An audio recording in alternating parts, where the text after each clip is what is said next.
Miren, hay historias que van mucho más allá de un simple partido. Hoy vamos a meternos en una de esas, la crónica de cómo la pasión, el conflicto y las ganas de salir adelante de un pequeño municipio se cuentan a través de su liga de fútbol local. Esta es la historia de los campeonatos de Yalabuina. Y es que así empiezan las cosas, ¿no? Con una simple pregunta. Porque las grandes historias, las que de verdad importan, casi siempre tienen comienzos muy humildes. Y créanme, la leyenda del fútbol en Yalabuina no es la excepción. Bueno, arranquemos. Nuestro viaje nos lleva directito a 1994. Es en ese año que se juega el primerísimo campeonato de fútbol en la historia del municipio. Ahí, justo en ese momento, se plantó la semilla de algo que iba a crecer y mucho más allá de la cancha. Y ojo, que esto no fue un arranque tranquilo, para nada. La competencia fue a muerte desde el principio. Los dos primeros campeonatos quedaron marcados por una rivalidad que nació casi al instante. Miren esto, en el 94 el Osgon FC se lleva la gloria y el Juventus se queda con el segundo lugar. Pero ¿qué pasa al año siguiente? ¡Pum! Se invierten los papeles. El Juventus reclama el título justo contra sus rivales. Así, de la nada, había nacido un clásico. Y esa final, la del 95, la gente que estuvo ahí todavía dice que fue un partido épico. Es que no era solo un juego, ¿entienden? Era la revancha. Era el momento que lo definió todo y que selló para siempre esa intensidad y esa pasión que iban a ser el sello de esta liga por años. Pero bueno, ¿y quiénes eran los que estaban en la cancha? ¿Quiénes fueron los protagonistas de esos primeros años? Vamos a ponerles nombre y apellido a los jugadores y equipos que le dieron vida a esta historia increíble. Por un lado, claro, estaban los campeones del primer torneo, el Osgon FC. Y aquí empezaron a sonar nombres que se volverían leyendas locales, ¿eh? Franklin Úbeda, Harold Pierrot Ponce y en el arco, Jairo Gradis. Ellos fueron los pioneros, los primeritos en levantar esa copa.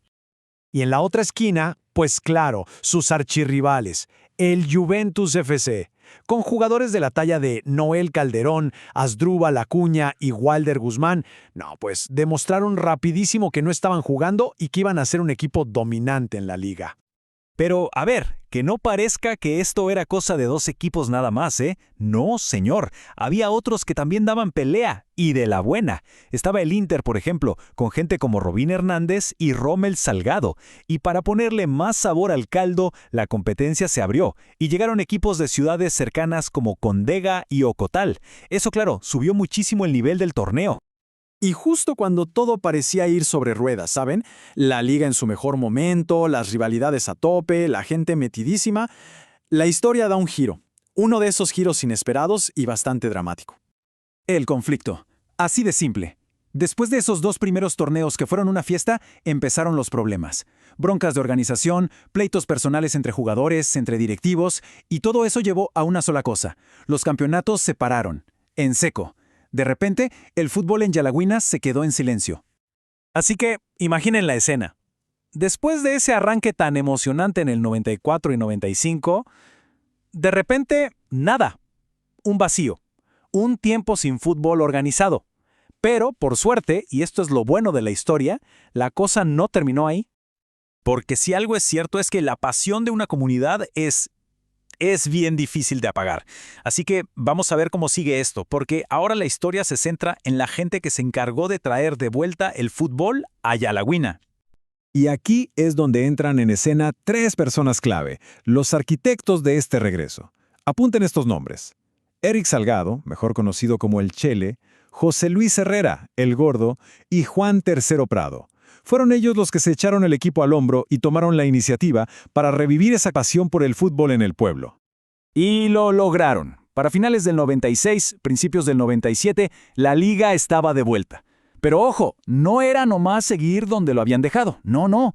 Esto era un nuevo comienzo, de verdad.